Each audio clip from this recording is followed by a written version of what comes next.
Olá pessoal, hoje a gente vai dar início à introdução da célula. O que é célula? O que para vocês é célula? Qual que é a importância, né? Então hoje a gente vai relembrar essa parte lá da biologia. Célula é uma unidade básica, estrutural e funcional presente em todos os seres vivos. Ela é responsável pela reprodução, hereditariedade e desenvolvimento dos seres vivos. Como que, foi descoberta essa célula? A célula, gente, por ela ser extremamente pequena, ela só foi descoberta pela invenção do microscópio em 1590. Por quê? Através desse microscópio, pôde observar essa célula e desse microscópio, surgiu vários outros mais sofisticados com o intuito, de conseguir cada vez mais entender como que é o funcionamento dessa célula e a importância dela. Todos os processos biológicos que ocorrem nos seres vivos têm como centro principal a célula. Ela é a menor parte dos seres vivos, tem forma e função definida.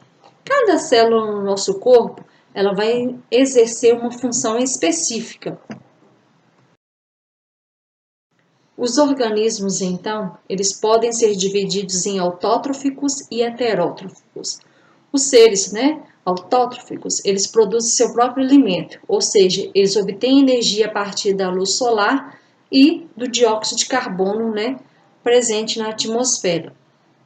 Os heterótrofos, eles obtêm energia a partir da degradação de produtos mais complexos, provenientes de outros organismos. Então, ou seja, os heterótrofos, eles não conseguem sintetizar seu próprio alimento. Então, para isso, eles precisam se alimentar, ou de origem animal ou vegetal, para conseguir, obter essa energia.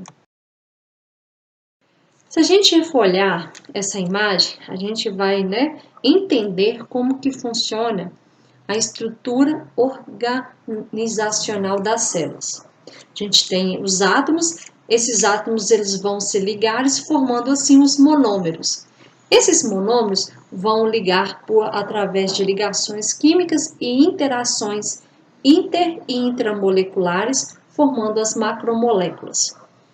Das macromoléculas surgem então os complexos supramoleculares, e desses complexos surgem então as organelas citoplasmáticas, cada uma exercendo um papel extremamente importante na célula. A célula, ela pode ser dividida em dois grandes grupos, procariontes e eucariontes. Qual que é a diferença de cada um?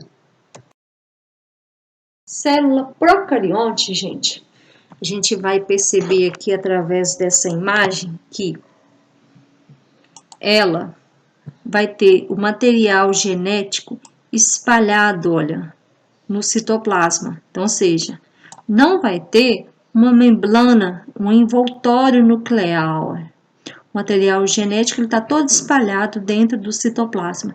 Não tem uma membrana nuclear ou chamado também de carioteca.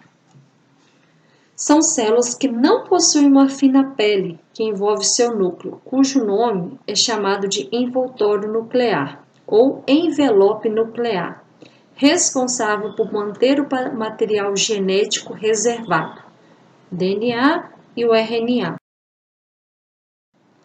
Essas células são desprovidas de mitocôndrias, plastídeos, complexo de Golgi, redículo endoplasmático e, sobretudo, cariomembrana, que faz com que o DNA fique disperso nesse citoplasma. As células procariontes, gente, elas estão no organismos, do reino Monera. O que é o reino Monera? As bactérias e cianofícias, também chamada de cianobactérias ou algas azuis. Uma imagem representando uma célula procarionte. Aqui mostra o material genético todo disperso no citoplasma, sem uma fina camada envolvendo esse material genético. A gente vai ter aqui a membrana plasmática e logo em seguida a membrana esquelética. Ela vai dar, né, uma certa proteção para essa célula. As células eucarióticas, elas estão presentes nos protozoários, nos fungos, nas plantas, nos animais e nos seres humanos.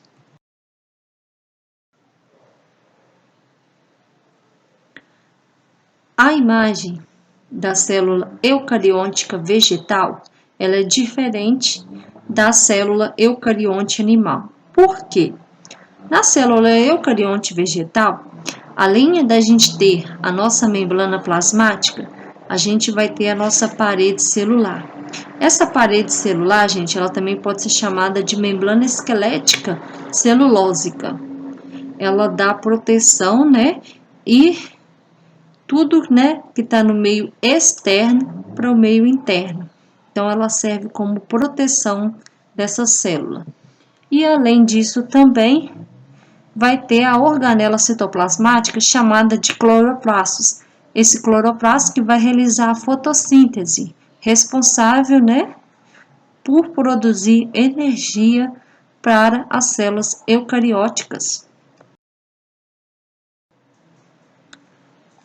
Célula eucariótica. A célula eucariótica animal, ela não vai ter, né, os cloroplastos, porque os animais e nós seres humanos não realizamos o processo chamado fotossíntese. O núcleo aqui tem uma membrana nuclear, ou seja, uma carioteca envolvendo, né, envolvendo esse material genético para ele não ficar espalhado, né, no citoplasma. Internamente, dentro da nossa célula eucariótica, está cheio de organelas citoplasmáticas. Vai desde um peroxissomo, um centrosomo, um ribossomo, um complexo de Golgi, mitocôndria e assim por diante. Cada um com uma função específica. As células eucarióticas vegetais, elas vão ter o vacúolo, o cloroplasto e a parede celular para te dar proteção. Agora, a gente vai falar de cada um em cada slide separadamente. A membrana plasmática, então, iniciar pelo início. A membrana plasmática é uma película muito fina, delicada e elástica, que envolve todo o conteúdo da célula. Então, você concorda comigo que ela vai possuir permeabilidade seletiva? Mas o que é isso, permeabilidade seletiva? Ela seleciona e controla tudo que entra e tudo que sai da célula. Assim, eu vou ter uma regulação, né, da passagem e da troca de substâncias entre a célula e o meio em que ela se encontra. Ou seja, né, eu vou ter um controle de tudo que entra nessa célula e tudo que sai. Isso é extremamente importante, essa membrana, né, ela ser seletiva. Se a gente for olhar uma membrana plasmática, qual que é a formação dela? Ela é formada por duas camadas de lipídios e por proteínas. A gente viu na aula anterior que lipídio e proteína são biomoléculas, né? Então, se a gente for olhar a camada lipídica, que é essa representada, né, por essa cauda aqui, ó, camada lipídica, ela é uma cadeia de ácidos graxos e ela é extremamente, né, apolar. Apenas, né, a sua extremidade que está sendo representada por essa bolinha azul, que é uma região que tem aqui o grupo fosfato, que é uma região hidrofílica, né? Então, ou seja, interage com água. Já essa região que tem totalmente apolar, ela não interage com a água, sendo uma região hidrofóbica. Então, a membrana plasmática, gente, ela vai possuir essas duas camadas de fosfolipídios, tendo uma região hidrofílica e outra hidrofóbica. Nesse desenho, a gente dá para perceber que a membrana plasmática, né, Ela é formada também por glicoproteína, carboidrato, glicolipídio, colesterol, proteína globular, proteína alfa-hélice, proteína de canal, proteína periférica, proteína integral, cada uma, gente, com uma função específica.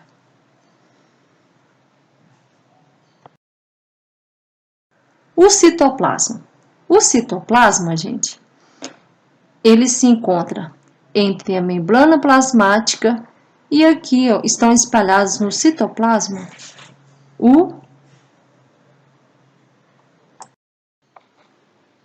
a gente vai ter o citoplasma e dentro desse citoplasma a gente tem um líquido chamado hialoplasma. Esse líquido presente aqui, ó, entre a membrana plasmática, entre o núcleo e as organelas citoplasmáticas, a gente vai ter o citoplasma. O citoplasma tem um líquido viscoso chamado hialoplasma.